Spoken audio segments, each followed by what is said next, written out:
Madame, Monsieur, bonjour, merci de nous retrouver. C'est l'heure de l'invité du journal.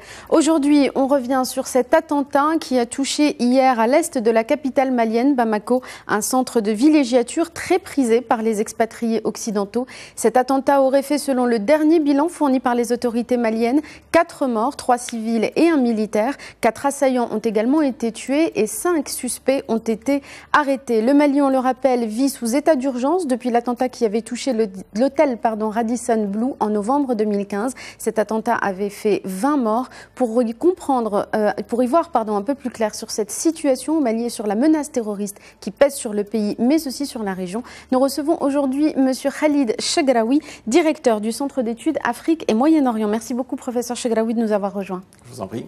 Alors, je le disais, on commence avec cette attaque hier dans un camp de villégiature très prisé des Occidentaux. Vous le connaissez.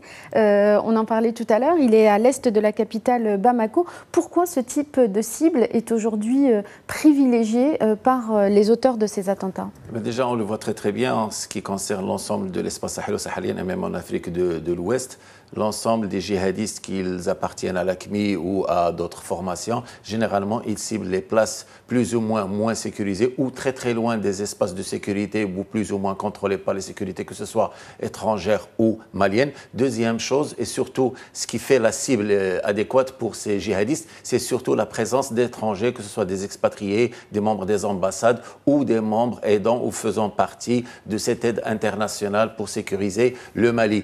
Et alors, ça tombe à un point nommé, oui. Vous parliez d'endroits sécurisés. Ce lieu n'est pas sécurisé? Il n'est pas très sécurisé. Premièrement, ce n'est pas évident de le sécuriser. C'est un espace très loin de la ville de Bamako, à peu près 40 km, dans un espace collinaire. Au fait, entouré de collines. Entouré de collines, et même une partie des logements se trouve sur une colline.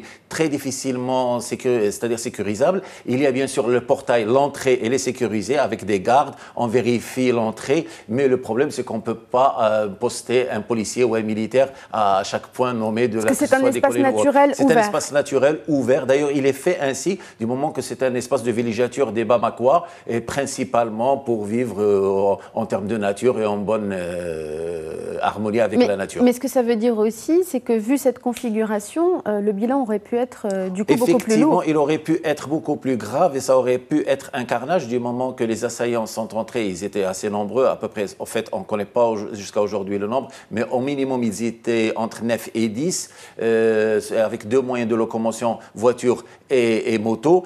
Mais le fait est qu'un certain nombre de présents dans ce écologe, principalement des étrangers, ils faisaient partie des forces soit d'aide et de soutien aux militaires et aux forces de sécurité maliennes, ou bien aux troupes françaises et autres européennes. Il y a eu des Américains et d'autres nationalités, même espagnoles et allemandes. Et certains d'entre eux avaient leurs armes. En fait, depuis l'attentat du Radisson Blu, pas mal 2015. de sécuritaires étrangers ont le droit de porter avec eux leurs armes, même s'ils ne sont pas en service. Et c'est la riposte de ces éléments-là qui a fait en sorte de stopper les assaillants, d'ailleurs, qui étaient plus ou moins surpris par cette riposte assez rapide. Et surtout aussi, il ne faut pas aussi pas le dire, l'intervention de l'armée malienne du moment qu'après l'attentat de Radisson, il y a eu une nouvelle force de sécurité qui s'appelle le Forsat, à peu près 180 hommes entre la gendarmerie, la police, le peloton de sécurité de la présidence, et qui sont arrivés à peine 30 minutes après la déclaration des hostilités. Alors, ces attentats sont relativement rapprochés. On rappelle qu'en mars dernier, il y avait déjà eu une tentative d'attaquer l'hôtel Nord-Sud à Bamako, qui abrite la mission militaire de l'Union européenne. Ce sont donc des cibles privilégiées. Est-ce que c'est rapproché? Est-ce qu'il y a une volonté de la part des auteurs de cet attentat de mettre une sorte de pression sur les militaires européens, notamment présents au Mali? En fait, c'est lié à l'ensemble de ce qui se passe au Sahel-Sahara. En fait, ce n'est pas seulement lié au Mali, c'est lié aussi à ce qui s'est passé en Burkina Faso, c'est lié aussi à la question du Grand Bassam. D'ailleurs, il y a une grande ressemblance entre l'attaque de Kangaba et du Grand Bassam en Côte d'Ivoire. Et il y a deux explications. 2016. Oui, il y a 2 explications. La première, c'est la rivalité inter- et intra-groupes djihadistes, que ce soit entre les groupes formant l'AQMI, principalement entre les Émirats de l'AQMI, les groupes de l'AQMI et les autres groupes liés à l'espace de l'Azawad, et il y a beaucoup de rivalité entre les deux, et aussi la rivalité entre l'ensemble des djihadistes AQMI et de l'Azawad avec les groupements qui veulent être plus ou moins liés à l'EI.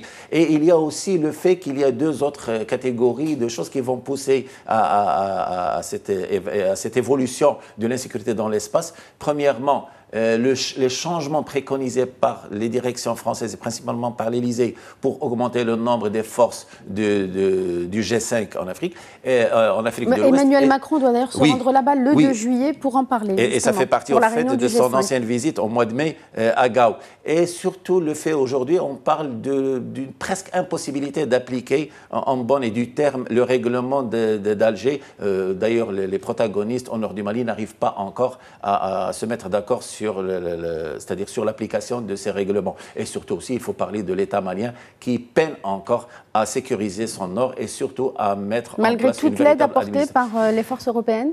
C'est pas évident. Le grand problème, c'est qu'il faut mettre aussi les mécanismes en place. Ce n'est pas seulement l'aide matérielle, c'est des mécanismes. Il faut aussi éviter les rivalités entre forces de sécurité. Il faut surtout stabiliser les conditions économiques et politiques dans la région. Et là, il y a énormément de contradictions que l'État malien n'arrive pas encore à dépasser. Et bien sûr, il y a tout ce qui se passe aux alentours et surtout sur le plan international. Et bien sûr, il y a la question de cette présence française dans la région qui n'arrive pas à totalement sécuriser l'espace. D'ailleurs, elle n'a pas les moyens ni politiques ni militaires de le faire.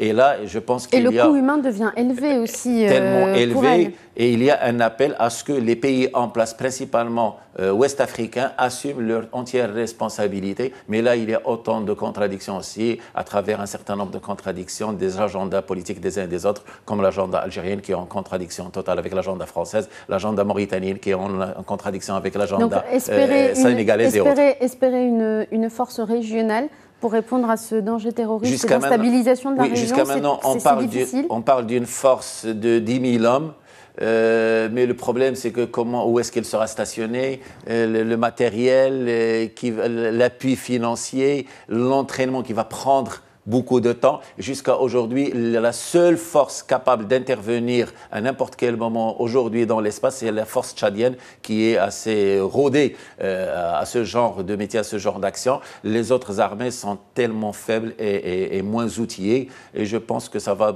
demander beaucoup de temps, que ce soit pour le Mali, que ce soit pour la Mauritanie ou le Sénégal ou le Burkina Faso et même le Niger d'ailleurs. Une dernière question, professeur Chegraoui, il nous reste 30 secondes. Que peut-on attendre de la visite d'Emmanuel Macron? C'est sa deuxième visite au Mali. Il y était peu de temps après son élection, en mai dernier. Il y retourne début juillet, c'est la réunion du G5.